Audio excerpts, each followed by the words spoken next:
What's up, y'all? Welcome back to Cross Border. My name's Max.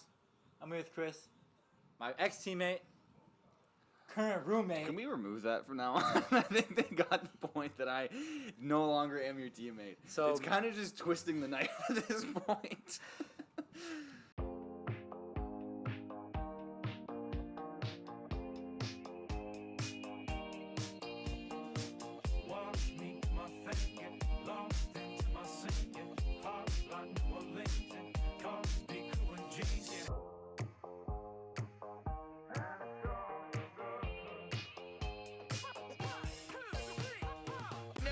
What the fuck? It's like croutons in a soup. Don't turn down any opportunity, whether it's a camp, a clinic, because you never know literally who's watching. Make your own decision and stick with them and know they're the right decisions, right? And even if they aren't right, don't regret them. He didn't know creatine existed. So you got some creatine? He's like, oh, yeah. Lift heavyweight. Shipped across the border. I shipped across the border. Shipped across the border, man. Welcome back to Shipped Across the Border.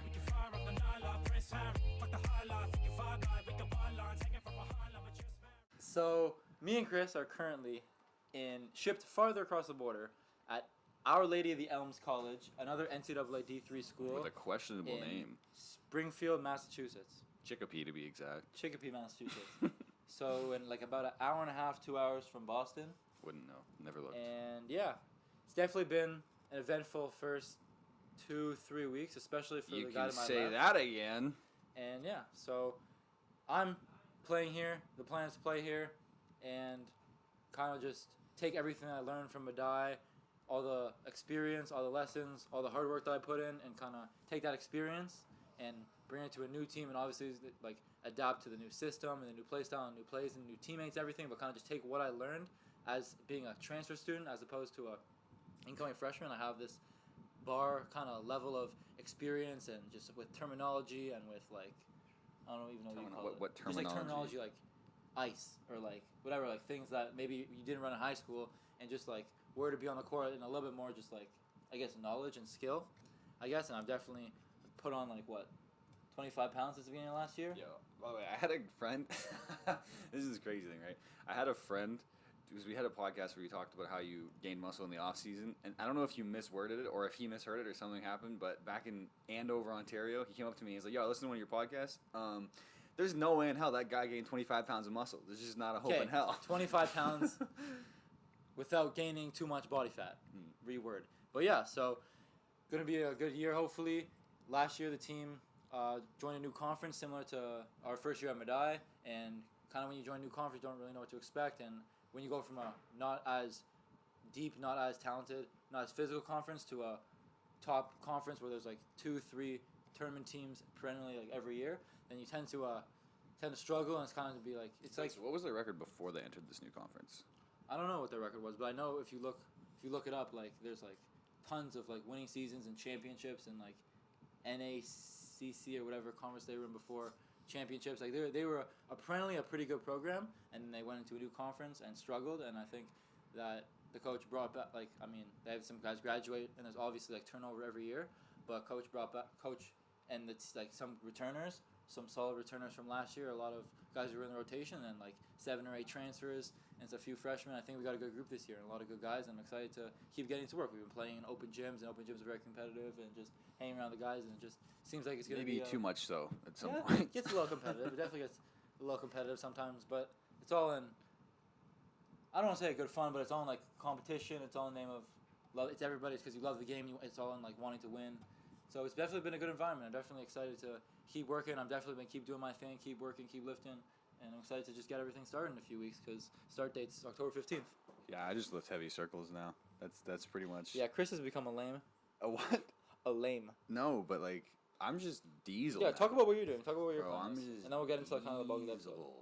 4,000 calories a day, 3 glasses of chocolate milk. Everyone comment Chris is small. 8 burger patties, 4 slices of pizza. Okay, nobody cares, As nobody much cares, nobody cares. Food as a human being could possibly get down is what I'm putting down.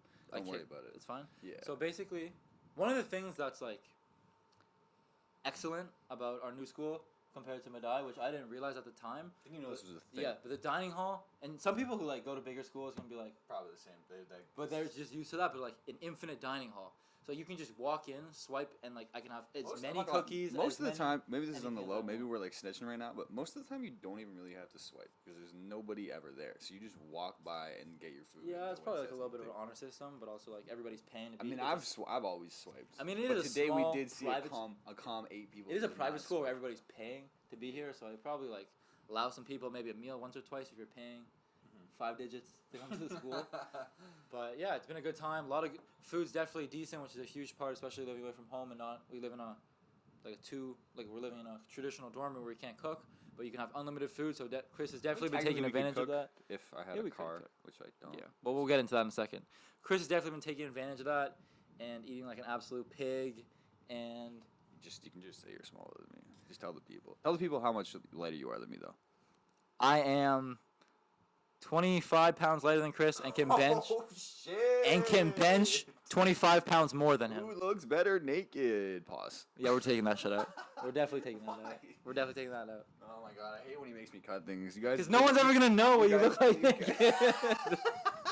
We're taking this whole You segment. guys will have no idea what we just said, but I found it particularly funny. I want to have an uncensored version of this that maybe you guys eventually pay for, where you can hear what we just said, because I think it's fucking hilarious. But- And he's severely, like, he's 45 on the inside, if we're being brutally honest. Old soul, kinda. Not as old as Ian. Ian's like a. Ian's just 30, bro. Like, He is. So Chris. You had a very eventful kind of like trip down here. I had smooth drive down with my parents, have me move in, whatever, traditional. Chris had a little. Chris had a little bit of a different kind of like travel, let's just say. So you can explain that story, and then we'll kind of get into the bulk of the episode. Okay, I don't want to waste too much time on this, but I'll try and keep it somewhat interesting. So basically, I drive a Chevrolet Equinox 2014. If you wanted to keep it interesting, you could have just started off with Well, the story 'cause I instead of wanna explaining the paint car. the picture of what I drive. and I'll what let you happens. cook. I'll let you cook up. So this car was gifted to me when I went to Madai. It had a calm 250,000 kilometers on it at the time when I got it, which is like what 150,000 miles or some shit. It was a lot. It was Juno not Seppo? not a new car, but it worked. So it got me to and from Madai, whatever.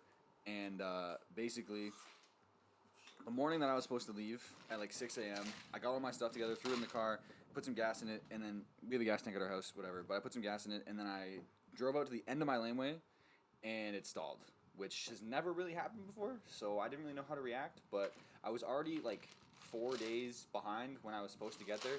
So in my head, I was like, I can either risk it and just drive, or I can go back, get my dad, and then probably not get to Elms on time. So I said, fuck it, I'm just gonna go for it. So I took off, and it sounded quite odd for the first 10 kilometers, and then I put some music on, turned it up, and I didn't hear anything anymore, so I just kept on driving, and then I slowed down at like some stop signs and Like shit. putting a band-aid over a gunshot. Hey, I started like I turned down the music at some point, and I was like, yo, it sounds fine now, so I just kept going. And at this point, for any of you who have ever gone to school internationally, the process to get here is usually quite annoying and nerve-wracking, especially if you've never done it before. Ton of forms. A lot of forms, and just when you get to the border, they have to pull you aside into this little room with all the immigrants and stuff, and they have to sign your I-20 and have to go through all this stuff.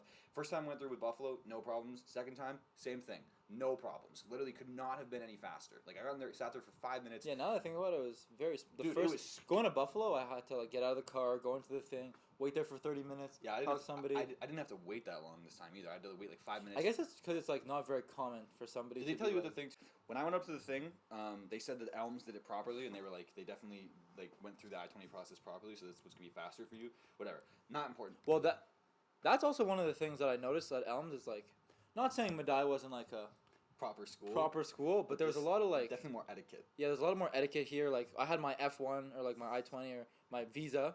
Some people would know it as like signed right away, which is apparently a standard practice, which was never. Yeah, a I didn't have thing. that at Madai. Like there's just a lot of like and that almost got me in things. shit when I went to a different Yeah, border there are a crossing. lot of like different things that are like etiquette and like standard at a because this is also a little bit of a bigger school And it's than Catholic. Madai is. I don't know if that has anything to do with it, but I definitely think it has more money because it's still running. But I think that, I mean, it's refreshing to be. It was a lot of like kind of just. It was like a free world map at Madai, like Yeah, you get I'm dropped not in gonna lie, there, I quite enjoyed that. and you just figure it out, and you can do whatever there you was want. not and no many. one's really. There was not many barriers to entry. Yeah. You Here could it's pretty a much lot do more- anything you wanted. Here, there's a lot more like. not to say like, I mean, we could obviously leave whenever we want, do anything we want, but it's a not little bit prison. more like, yeah, it's definitely not prison. But there's a little bit more like rules and like places you have to be on time, and like teachers kind of like take more attendance, and I mean, like care if you're in class more. It is a small school still, so it's pretty noticeable if you don't go. But and teachers also, there's a lot more support for students, I feel like, and like They're definitely more attentive. yeah, definitely more attentive. So there's definitely positives and negatives depending on how you look at it. But Anyways, I got to the border. Shit was vibes. I crossed the border and I stopped at a gas station not that far off from Buffalo, ate some food, and kept on driving. By the time that I hit Rochester, I noticed my car was acting a little weird and I was getting mad tired. Those two things in combination, by the time I was about an hour away from Rochester, I was sort of nodding off or whatever, and my car started to make mad weird noises. So it kind of like woke me up and shook me back to like reality. And then all of a sudden my car had no power. Like I was like foot to the floor, 70 kilometers an hour, dying very quickly. So I pulled off to the side of the road. Now I'm in the middle of a country with no service, because you don't have a no American like, data plan, no money. My car won't start. Everything I own is in this car, and I have no connections really other than Jovial to get me out of this scenario. So I called my dad, and I was like, what do I do? So he starts looking up towing companies that are in the area. As he's doing this, I'm on the phone with him, and a state trooper pulls up behind me, and he goes, "You good, bud?" And I said, "I've definitely been better." And he starts talking to me, and he was like, "I can call a towing truck if you want." He said, I said, "That is the best thing I've heard all day." And he called the towing company. They got a truck out there. Guy pulls up and immediately gets out of his car and points at my license plate, and he goes, "I can't go there." I said, "What? What?" He goes, "I can't go to Canada. I can't drag you there." I was like, "Don't worry, we're not going there. It's fine." He said, "The closest place is probably Geneva," which, if you're from the area, is the tiniest little podunk town, which I'm used to, by the way, but like felt at home. middle away from middle of nowhere, dude. Like an hour and 30 away from Rochester, another hour and 30 away from Albany. It's in the middle of fucking nowhere. He drags my car there, drops me at a Chevy dealership. Now I'm stuck in this hodunk town with nothing but a backpack and a credit card to my name. So I just booked a Motel 6. It stayed there for the night. In the morning, waited to see if the Chevy dealership was open. It wasn't. I booked a Greyhound bus to here. And by the way, in this process, as I was driving here, I'm still short 2 vaccines. So like at this point in time, I'm just like, if I can get to Boston, I can figure the rest out. But if I would have gotten here without getting these vaccines, I still would have been stuck. I couldn't have In moved. order to live in like a dorm setting in schools in the U.S. for our Canadian audience and I guess high school people who haven't kind of gone through the process yet, You have to you have need your a certain vaccines. amount of like immunizations just to make sure like diseases don't spread because everyone's living in close quarters and stuff like that. Which I didn't know I didn't have, but I was missing 2 of them. So Whenever someone asks me like, "Where's Chris?" I'm like, "He's getting his shit figured out. He's only lightly vaccinated." anyways, so as I'm in this little podunk town, Motel 6, whatever, I find a CVS nearby, and I walk in the CVS, and I just walk up to the guy in front. I'm like, "How hard would it be for me to get these 2 vaccines?" And I just slide him the sheet, and he's like, "I can do that for you right now." And so I went through this process. I had to go and up my bank limit so I could take $500 out to pay for these vaccines because I'm not insured. So I just, They're expensive oh yeah, bro, I dropped a calm $750 on vaccines. 2 vaccines. Gone. See ya. $375 each I spent vaccine. at least $1,500 in one day between a hotel, tow truck, vaccines. I And did not know gas. the vaccines were that expensive. Bro, shit just. Uninsured- fuck. I've watched money burn so unbelievably fast, and I felt so unbelievably bad because none of it was mine. But I burned through that. I got the vaccines done. So now the only thing left is, can I get to Boston? So I wake up the next day. My train ride, my bus ride, whatever, is at 9 o'clock. So I'm stuck in Geneva. PM. PM. So I'm stuck in Geneva for at least 12 hours because my checkout is at like 9 a.m. So I leave the hotel, and now I'm just in Geneva. So in my head, I don't really have any other options. I don't have data, so I just spent the next 8 hours of my life in Tim Hortons. Like a fucking homeless person. Bro, I looked You were literally so a homeless weird. But you were literally a homeless person. Dude, for- I charged my phone and my Beats in the span of 8 hours. I don't even really know. I was blacked out. I don't even remember what I did. I genuinely just wasted 8 hours in a fucking Tim Hortons. I watched people change shifts in the Tim Hortons. May as well I might as well have clocked clogged in. Like, You gotta pay. it was wild. money So then back. I get in this Uber, right? And this was just like another sign that God was just toying with me, right? So I got in the Uber, And this girl is in there with her, what I presume is her dad at this point. I think it was her dad. You got an Uber like to share? No, like it was just they her were dad driving was just together. there. I guess it's like protection. He They was were just out there. on for the ride. I guess I don't Just fucking out know. Anyways, they start talking to me and stuff, and they tell me that they're like volunteer firefighters and shit, which is important because about 30 minutes into the hour-long drive that I have to take to Rochester to catch the bus, they get a phone call that there is a fire happening in Geneva in a trailer park that some meth head set off. And the guy picks it up, he just starts talking, and that was like wild. And then he gets another phone call that there's this big ass highway crash going on the road that we're currently on. So like 10 minutes away after that phone call, he puts the phone down. We just drive by a school bus with a big ass dent in it and a car that's upside down in the fucking highway. So that was wild. And then I get to the bus stop, and it's like nobody speaks English. Not a word. There's like not a single person that was there spoke English.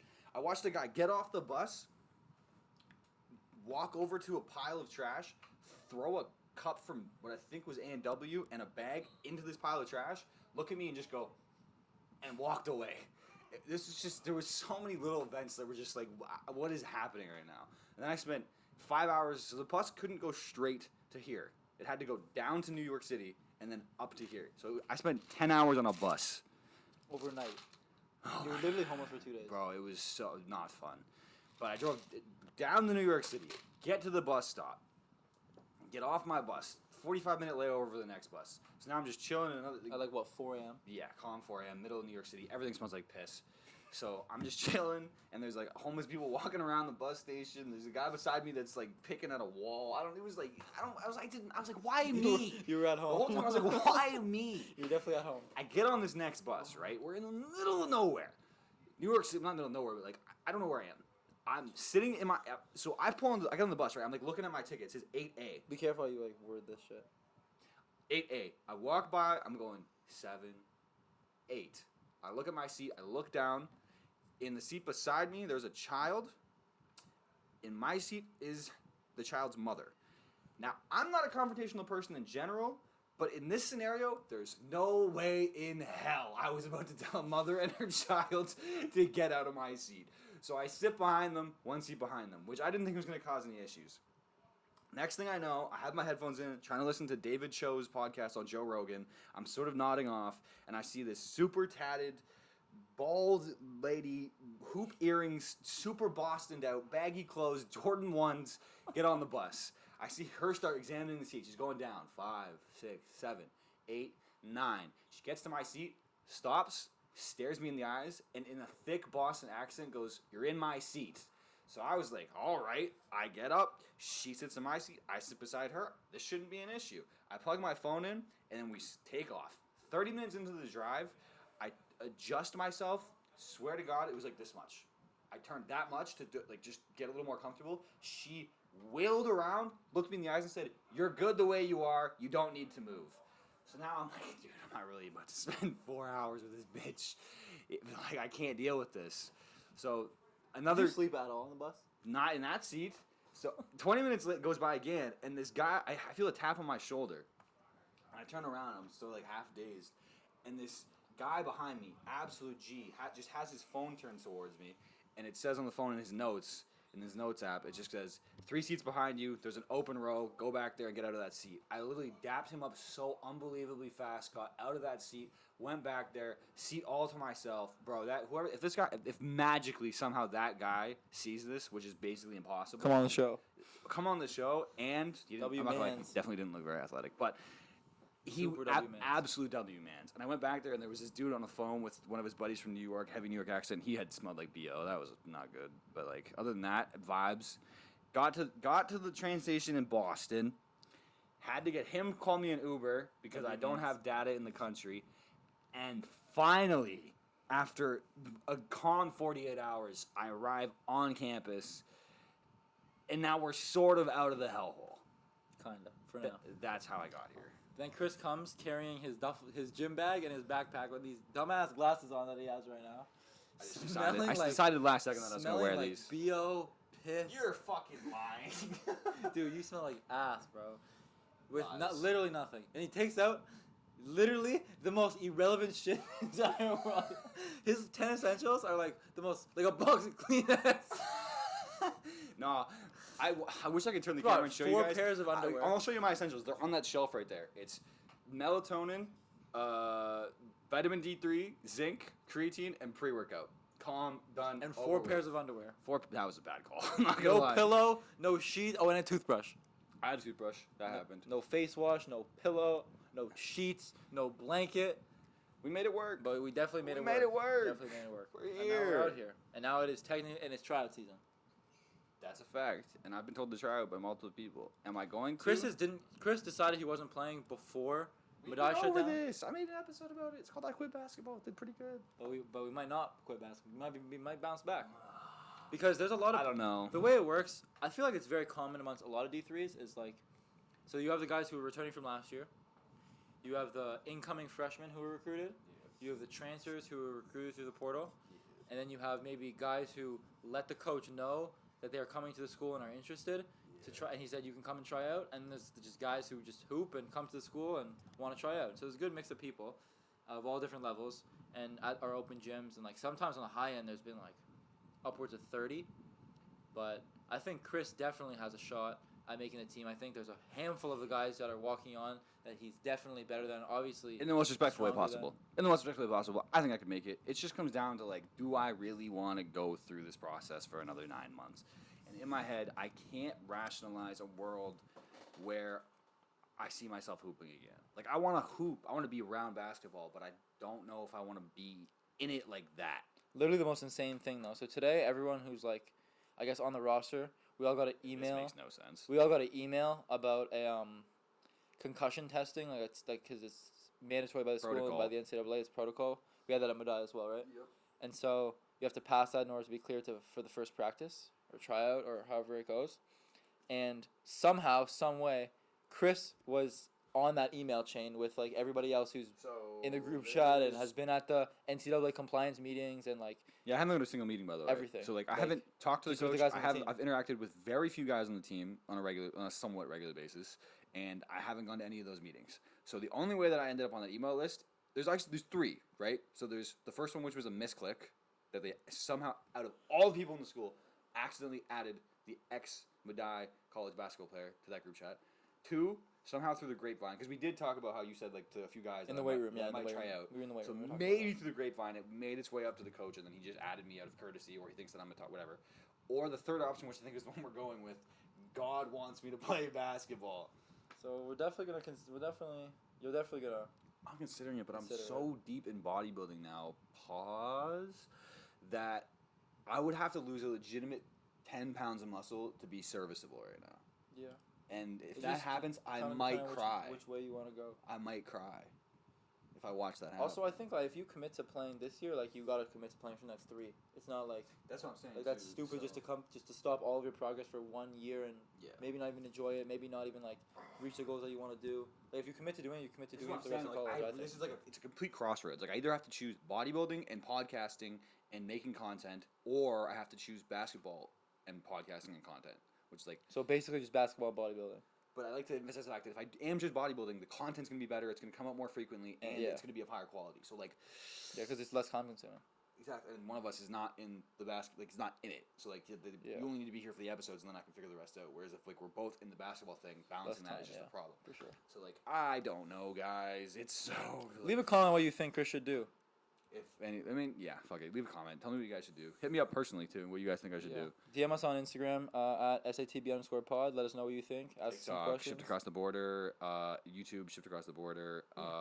Everywhere. We can say all this stuff after we end the episode, but so kind of the point, other than to just explain where we are, our current situation, just Chris' insane story is like it's tryout season, right? And every D3, I mean every school basically in general, regardless of the level. I know a lot of Canadian universities have open tryouts as well, where all of the guys. I don't still know if go, there's a it's single mandatory. school out there that doesn't have. Yeah, open because tryouts, there's you just, hear so many stories about guys who like walk on and end up being like scholarship type guys. We know at least 4 personally who walked on and ended up being like a key role player. Yeah, like Trevor walked on at school at Madai and ended up being in the 7-8 man rotation.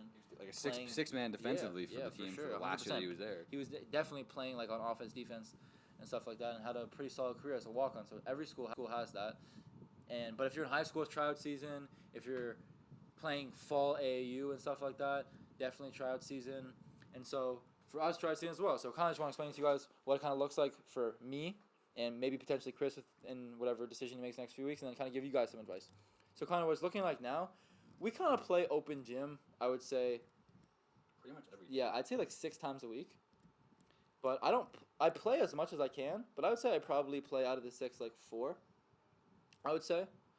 But the way my classes are scheduled, I have like, for example, Tuesdays and Thursdays, I have class like 8 to 9:15, and I have an hour and a half break. So during that break, I'll go and I'll work out on court, do some finishing, do some shooting. Definitely starting to add some cardio and some like sprints just to get in like physical shape for like conditioning tests and stuff like that. Whatever, continue with my day.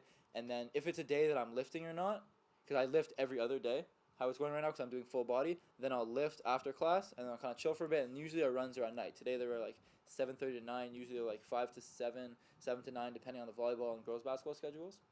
And so usually I'm going from on a light day, I'll maybe just be on court or just lift, to a heavy day, which is probably like 3-4 times a week where I'm on court, I'm lifting, and I'm playing in open gym. But you really got to make sure like you can like just take care of your body as well. Like I've definitely been listening to my body. I've been stretching every single night as well. Every single night. A good 10, 15, 20 minute deep stretch, kind of like emphasizing on the points of my body where I feel weakest. So like I have tight hips, my hamstrings. Definitely just kind of knowing your body. And just like if you can keep going, pushing yourself, keep pushing yourself. But if you need a day off, just kind of take it lighter. But I definitely have been getting better every single day. Definitely doing something to get better every single day. A lot of days more than just one thing. And Working in the dungeon of Birchman's. Sometimes when the gym is taken over, is being used by volleyball or girls basketball or out of service. When I kind of schedule myself to work out, I'm gonna go and I'm gonna work out in the dungeon gym in the bottom of our main academic building. And so the first time I worked out there, the lights didn't work. I was just on natural light. Lights worked. You just didn't find them. Yeah, I definitely didn't find them. There's like half a mesh on the rim. It's like tile floor, all dusty, and high school 3-point line. Lines are like have spaces in them, like have been like peeled off. It's just plastic. It's tile. So But, like, you the know, you ball gotta get bounce it- is mad weird. But you gotta get your work in. You gotta separate yourself, and you gotta put in work when people aren't gonna be putting in work, and that's the most important thing. And just whatever we always emphasize, just whatever you're doing, do it consistently. I feel like I've definitely over the last few years have been able to understand what I can do consistently, and I've been seeing consistent growth in my game, in my body, how I feel on the court. And so yeah, just make sure you find like a schedule that you can do, because who cares if you are in the gym for 8 hours for a week before the tryouts or whatever, and then that's not most sustainable. That's really most people's reaction. Like you go back to last year when we had that development Yeah, game, for and sure. Jovial was in that bitch. For sure. Like the only time you saw Jovial in the gym consistently during college basketball was before a development game. But And that's you not would have thought he was prime Kobe. I'm not But even gonna lie. That's not consistent. Like that, it doesn't matter. You're not setting yourself up properly for like long-term development and And people know this. Compound. Like, coach knew. yeah, for sure. But I think like if in order to get good at something, you got to do it every day. Basketball, you got to pay your dues. Like I'm a shooter. That's what I do. That's what I've always done. And if I don't shoot for a day, like that's a day where my muscle memory maybe isn't at tip-top firing condition. When I get subbed into a game or when I hop on a run in open gym and I have one open three, like I get one shot. It's not like I'm shooting reps. Like you get 1-2 looks a game, maybe in a game, fast-paced game up to 7 as a perimeter off-ball guy. And I got to shoot that at a high percentage. And I have been recently. And I've definitely I hit one when they're mattered today, but definitely today wasn't my best one. But I've been before today I was like 15 for 20. I've been shooting like 60% from 3, and everybody in the gym has been like denying me and not helping off of me. And I've definitely established myself as a guy who can definitely shoot, and that's because that's because I'm in the gym and I'm working on it almost every single day. Right? I mean, you can talk about too how you're trying to be less one-dimensional Yeah. now. I'm also definitely trying to be less one-dimensional now. I started off, I thought my way through that, but I have a pretty solid one drill pull up, and I'm kind of just like I can hit it at extremely high percentage, like in practice and like in workouts and like getting shots up, and I'm trying to more go to that when I'm being run off the line in games as opposed to maybe swinging the rock or just kind of create more for myself, as well as maybe getting downhill a little bit. I'm trying to add. You need to go to the fucking rim. The You need to stop running to the Yeah. fucking corner. It's just hard because I'm hitting at such a high clip when I'm fading out to the 3, but eventually It's a bad habit. but it's not sustainable. And I'm also trying to rebound a lot better because I think that's the one thing that definitely will help me get on the court even more. Because I think if I could be the best shooter in the gym, that carves out a role in itself. But in order to separate myself even more, I'm not going to be the best ball handler. I'm not going to be the best guy getting to the rim. I'm not going to be the best guy making passes off the pick and roll. But what I can do is I can shoot the best, and then I can get rebounds and play good help defense, and that would cement myself as a valuable potential player in the rotation. And obviously that's the goal after last year of not playing, getting hurt, then not playing, and just kind of spending the year developing, playing the development games, and getting the experience. And now I want to take all that experience and bring it to the court here at Elms. And those are just some things that I got to keep continuing to either do good and keep improving on in order to see the time that I want to and I'm expecting to and I'm hopefully going to see it this season. Yeah, this is the kind of shit I like doing now. Is like like, as much as I love hooping, I also just love watching people play, especially him, because it's very obvious to see like the areas of his game where he needs to improve, as it is for most people, especially if you got really, really, really good at one thing and then you move up in a level and now that one area is clearly what you're relying on, but now you need to add something to your game and it's being exposed that you're not as good as it. And last year, 100% that was my defense. But I spent the whole summer, whatever I explained before, like I've gained a lot of weight, a lot of muscle, so it's not easily to be pushed around. My feet have gone quicker. I've kind of maintained the same athletic ability, but a little bit faster. I kind of just know where to be in the right places a little bit more. You're only half a pylon now. Yeah, I'm only half a pylon now, which is definitely definitely a right step in the right direction. We moved from a parked car to a car neutral. I can't guard a parked car up to a building and then back down. We might be in like bicycle. We might like territory, a scooter, yeah. bicycle territory. But yeah, no, this is probably a good segue into like if you're out there right now and you're like, I didn't really have any opportunities to like experience a tryout environment until I was at least 17 and I got like my license and I got to drive somewhere. But if you're in an area where you know there's like tryouts going on, dude, and go. It's like I can't imagine it being more than $50 unless you're like around Orangeville Prep where it might be 100 because there's go, man. Kids. Fucking get in Go gyms. to every single tryout, even if you don't want to play on that team, just being in that environment, getting pushed. Tryouts are such high intensity. Go. Honestly, everyone's competing at 100%, and they'll just sharpen your knife even better than if you were like. It's so much better than runs. Like that's a skill. Dude, going to a tryout, or even I wouldn't even say tryout. I would say playing well in like a high pressure situation is a skill that can be developed. Either in practice when I'm shooting and I'm practicing by myself, I'm putting pressure on myself. Right, recently I've been doing this thing where like I have to make a 1 dribble pull up, and then once I make that 1 dribble pull up, I go back and I shoot an on the move 3, and I have to make 2 in a row, and I do it from 7 spots, twice going there and back, different footworks each way, depending on like the flow and how I throw the ball out in different spots or different shots. But like putting that pressure on I just missed 2 threes in a row. I hit my mid range. Now like it just puts pressure on it. That kind of simulates the pressure you get in a game. But another way to do that is go and play in new gyms where you're not comfortable. Like when Arsalan was saying, like eventually you get to know guys' tendencies and you get comfortable. You want to be able, but when you come to a new school as a transfer, where there's 7-8 transfers, 6-7 returners, freshmen, everybody fighting, walk-ons. Yeah, everybody fighting for a spot, and you don't know anybody. You're not playing with anybody. You have to cement yourself at a solid hooper, so you get picked up on runs. But B, what you're good at and define your role. That's a skill. It sharpens your axe. And so yeah, exactly. So quick, something dude, you can do that is just go to a tryout and play and seek out these high pressure situations. Everybody in that gym, most likely, unless they already know they're on the team, wants that spot just as badly as you do. So like the competition level in a tryout is pretty much unmatched. Unless you're gonna talk about, if you're gonna go like neck and neck, I would say a college practice and a tryout for certain teams is probably equal intensity. Everyone's going to be 100%. Screaming. Everyone's going to be going 100%. The coach is going to be yelling. Like the energy is going to be crazy high. And this is a way to test yourself. Like I know very few kids are genuinely going to listen to this and take this advice because that's just the way the world works. But if you're watching this and you actually want this shit and you want to go out and become a college basketball player, Miles, go to fucking tryouts, dude. Miles is already on the team, but like my fault.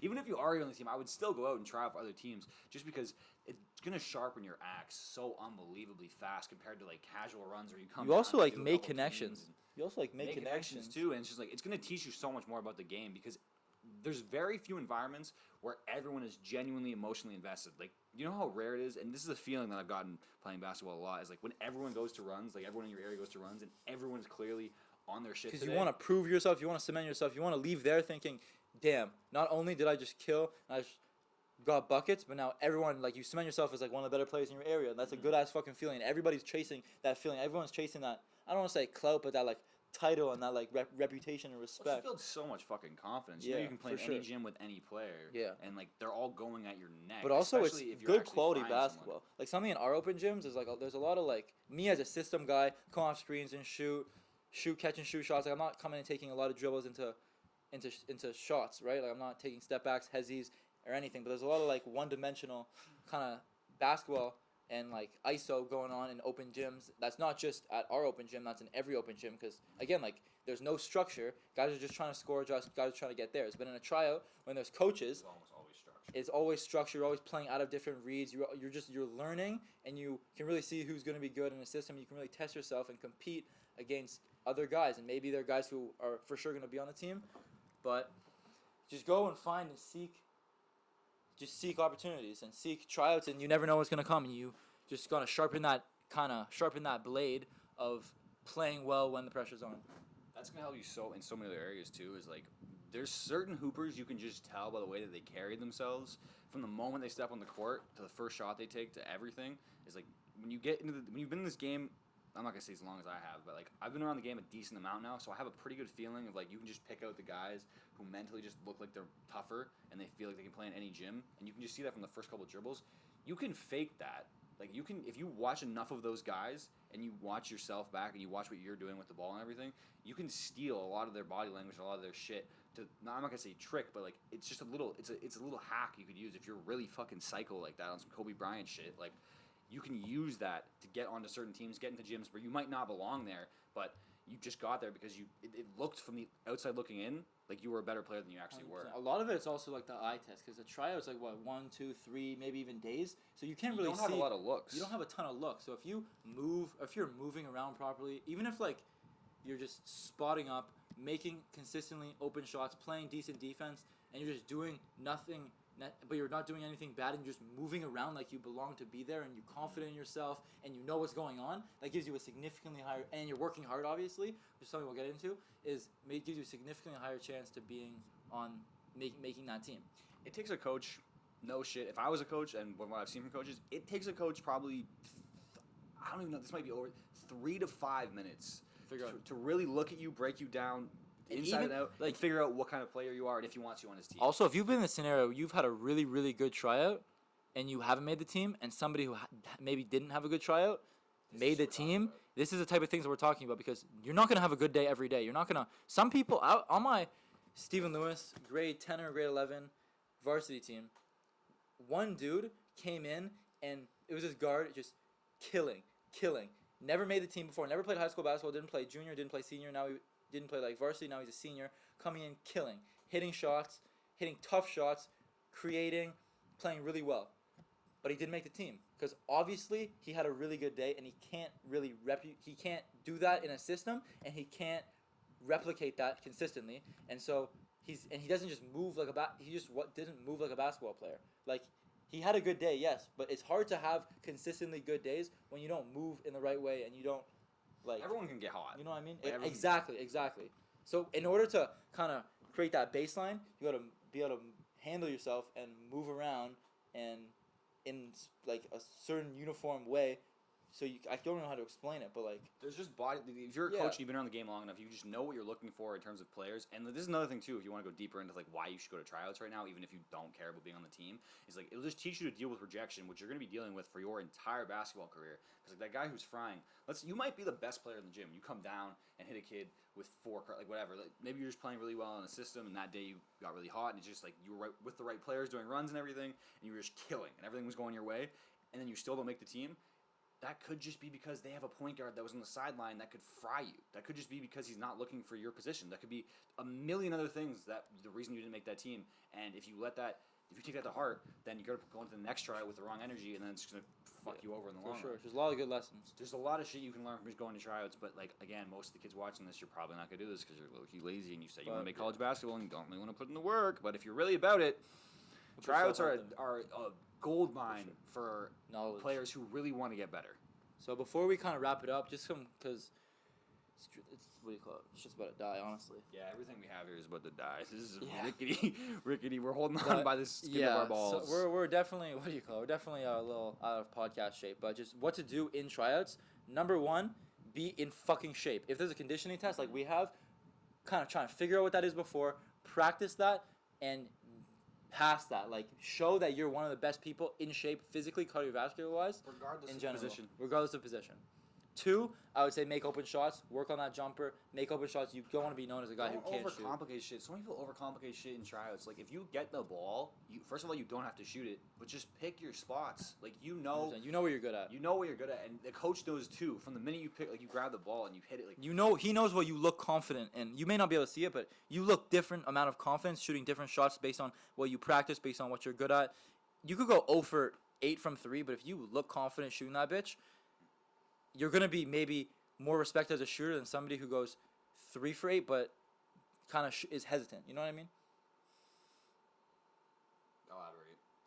For example, like the first day I came here, we played a little bit of 3-on-3, and I missed like my first 4 or 5 shots, but I was shooting that with so much confidence, and I wasn't phased by it. And as soon as I hit 1 or 2, then I was like, don't leave max open. And I was 2 for 7. Like, that's not good, but just the way I was shooting it, because it was clear that I was comfortable in those positions. Yeah, because like you can usually tell the difference between a guy who, when he gets open, and even if he misses the shot, and like maybe he goes back and claps his hands, whatever, and he's like, I should have made that. You could just see the difference mentally. Whereas like if he wasn't comfortable shooting that shot, and the next time he comes off that screen, he might catch it and then like he'll just start hesitating. That's the difference between somebody. Yeah, you're not it's very easy to pick up on that. Another thing I would say is just that. One, bring energy, but what comes with this is just be loud. Talk on just defense. Scream, dude. Even if you're not saying the right thing, just you could make a team just by being the loudest dude in the gym. I've seen it. Guys who are respectfully, they're not going to see this. Garbage, like I could fry, but like, and they might have made the team over me just because even if I'm better than them, but you carry yourself with a bad attitude and you're not you're a defensive liability and you're not communicating with your teammates, a coach doesn't want to touch that with a 10-foot pole. And that becomes so much more apparent the higher up you go in basketball because there's a million guys like you. If you have a shitty attitude and you don't talk on defense and you're going to be a system killer, and like if you catch the ball and you do 9 fucking dribbles, whatever, no coach wants to touch that. I promise you. Any winning program is not trying to deal with a dude who has an attitude, gets bad grades, and all this other. Just have your shit together. And that's another thing. Is take care of your shit off of the court. But before we get into that, things to talk about. If you're in help, let your teammates know you're in help. If there's a screen, let them know the screen coming. If there's a cutter, let the guy know to bump the cutter. If you're outlet, call outlet. If you got ball, call ball. Just let people know what you're doing, and they'll let you know what you're doing, and you're just gonna suddenly realize, holy shit, we're winning games. We're all in tune because we're all communicating. And that happens like because those instincts are built in these tryouts. And 100%. in these pressure moments, like the players who are really, really good, they're not processing in their brain like, oh, when I go outlet here, I'm going to yell outlet. They've done that so many times, it's just instinctual to them, and that's how it has to be that fast, or it's not going to work. I would kind of say the last thing is just take care of your stuff off the court. Like, don't be smelling like alcohol, like weed around school, and get a bad reputation. Have good grades to where when your coach looks you up or asks the teacher about you, they have nothing but good things to say. Nothing. You turn stuff in because if you turn your homework in on time, they're gonna think you're gonna show up to practice on time. Like things, like Evan said, how you do anything is how you do everything. Like everything is correlated. So you want to make sure you're taking everything off the court and just realizing that's gonna affect you on the court and kind of making an emphasis to get your shit together. So get good grades, handle yourself properly, treat the teacher, greet the teacher, treat them with respect. Don't act out in class, like. Don't make your RAs like life hell. Like be a respectful person to live with. You guys might be not respectful know to people in the cafeteria. Like 'cause people talk, and like especially at a small school or a small high school, like people are gonna know who you are, especially if you play basketball. You want to have a good reputation around people because that goes a long way. You may not think this, but like coaches are looking for shit like this, especially when you come into 100%. college. Like they genuinely would rather. We've been over this so like many Coach times. Hack said, he wants to have a team that he can live They're looking with for an losing archetype. with. They're literally looking for an 100%. archetype. They're going through like NCSA. They're going through and looking at scouts. They're doing all this stuff, and they might see a kid who's amazing at the game of basketball, but if he's not a good person, and we've literally talked about this in Coach Hack's episode, like we've been over this 1,000 times, but the way you carry yourself off the court matters. The way coaches want winners. Coaches want winning human beings, and if you're a winner, you're going to win in every area of life, and you're just going to bring that good energy, positive energy to the team, and bring everyone else up with you. 100%. We had a whole meeting with this, how like some people drag the bus behind, some people runners, walkers, whatever. I'm not going to go into that, but like it's just it is very Wrap it apparent up.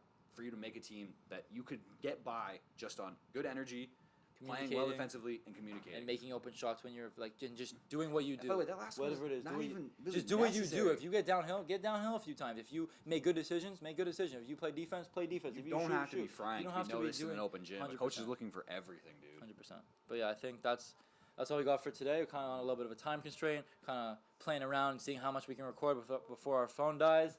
But thank you guys for listening. And this is the first episode at Elms, We've episode stopped 1 of counting season episodes, 2. bro. We've stopped counting Episode episodes. 1 of season 2 at Elms. And we're gonna keep you guys updated. We're gonna have guests on. We're gonna have some of try our and run teammates this up, on, bro. We're coaches trying to get on. back in the fucking content game. We're trying to get 100%. shit running. And yeah, thank you guys for listening. Follow us on Instagram at SATB_pod, TikTok I Shipped Across the Border, and subscribe to our YouTube channel at SATB. Shout out Euphoria pre-workout. And I guess show you. Although I don't know, that's not been treating you well recently. But we'll get into that in another episode. Thank you guys for listening.